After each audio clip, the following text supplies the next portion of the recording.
ခုလိုမျိုးနာမည်ကြီးလူသိများပြီးသားနေရာတွေရွှေတိဂုံဘုရားတို့ပြည်သူ့ရင်ပြင်တိရစ္ဆာန်ဥယျာဉ်စတဲ့ဒီနေရာတွေကိုသွားမယ်ဆိုလို့ရှိရင်ကိုစားတက်ရမယ့်မှတ်တိုင်ကိုဆင်းရမယ့်မှတ်တိုင်တွေကိုဘာမှသိစရာမလိုဘဲနဲ့ YGN-Go နဲ့ YBS-CB ဘယ်လိုသွားရမလဲဆိုတာကိုပြပြပေးပါမယ်။အရင်ဆုံး YGN-Go app ထဲကိုဝင်လိုက်မယ်။စိန်သုံးပုံရဲ့အောက်ကိုဆွဲလိုက်မယ်ဆိုလို့ရှိရင်ဒီ location ပြတဲ့ icon အဝါရောင်လေးရှိပါတယ်။ဒါလေးကိုတစ်ချက်နှိပ်လိုက်ပြီဆိုလို့ရှိရင်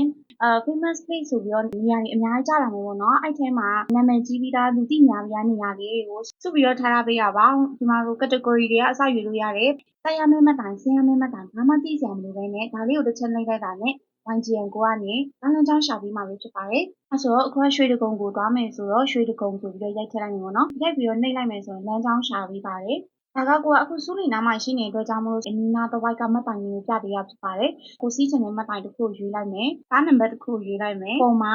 အနီရောင်လေးနဲ့ပြထားတဲ့နေရာကဒီပထမအဆုံးကားစီးတဲ့အချိန်မှာဆင်းရမယ့်မှတ်တိုင်မှာနားမှာပြန်ပြောင်းစီးရမလဲဆိုတာအစာပြထားပြီးရပေါ့နော်။ကိုစီးချင်တဲ့ကားနံပါတ်ကိုရွေးပြီးတော့ live mode ကို on ပေးရပါမယ်။အဲ့ဆိုလို့ရှိရင်တော့ကိုရှိတဲ့နေရာကနေကားမှတ်တိုင်ကိုသွားမယ်။ကားမှတ်တိုင်ကနေပြီးတော့ဆင်းရမယ့်မှတ်တိုင်မရောက်ခင်မှာဆိုလို့ရှိရင်လည်းအလန်းလေးညီလာပါလိမ့်မယ်။ဘာမှတ်တိုင်မသိဘူးဆိုလည်းစိတ်ပူစရာမလိုတော့ဘူးပေါ့နော်။ပထမတစ်ဆင့်ကားစီးတဲ့အချိန်မှာဆင်းရမယ့်မှတ်တိုင်ဖြစ်ပါတယ်။ stop ကိုနှိပ်ပြီးတော့ကားဘက်တီးပြီးတော့ဆင်းဖို့အဆင်သင့်ပြင်ထားလို့ရပါပြီ။ပြန်တက်ရမယ့်ကားမှတ်တိုင်ကိုတစ်ချက်နှိပ်လိုက်မယ်။ကားပြောင်းစီးမည်ဒါပါရီဆိုပြီးနှိပ်ပေးရမယ်။ဒီမှာကားက2စီးရောက်တယ်ပေါ့နော်။ဒီရဲ့မှတ်တိုင်မှာဆိုလို့ရှိရင်ရွှေတိဂုံဘုရားတောင်ဘက်မုတ်မှာဆင်းရမယ်။နောက်တစ်ဆင့်ပြောင်းပြီးတော့ရွှေတဲ့အချိန်မှာလည်း live mode လေးကို on ထားပေးပါ။အဲ့ဒါမှပဲဒီကရောက်ခံနေရောက်လို့ရှိရင်အလန်း system လေးအလုပ်လုပ်မှာဖြစ်ပါတယ်။အားလုံးပဲအဆင်ပြေကြပါစေရှင်